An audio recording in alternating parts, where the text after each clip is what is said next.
জিনিস করবে, কিন্তু আপনাকে বসানো হয়েছে, আপনার কোন উপদেষ্টা, আপনি এখন কি করতেছেন?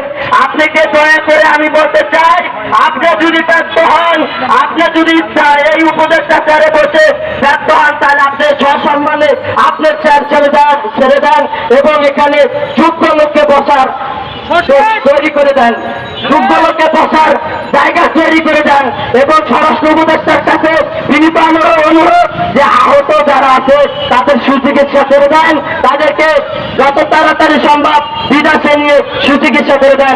আমার সংক্ষিপ্ত বক্তব্য এখানে শেষ করলাম। এখানে আমাদের পাবনা জেলার আহ্বায়ক হাফেজুর রহমান স্যার উপস্থিত আছেন, আরো নেতা কর্মীরা আছেন, এখানে বক্তব্য দিবেন। আপনারা ধৈর্য সাগরে শুনবেন ইনশাআল্লাহ।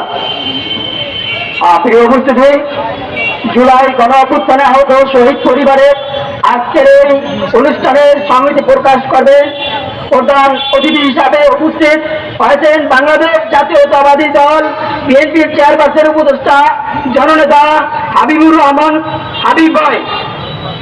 এখন আপনাদের সামনে সংক্ষিপ্ত বক্তব্য রাখবেন বাংলাদেশ শ্রমিক অধিকার পরিষদের ঢাকা মহানগর দক্ষিণ ঢাকা মহানগর উত্তরের সাধারণ সম্পাদক রুবেল হাওলাদার, মোহাম্মদ রুবেল হাওলাদার।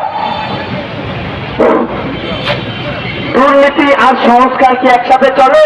না, দুর্নীতি আর সংস্কার আর একসাথে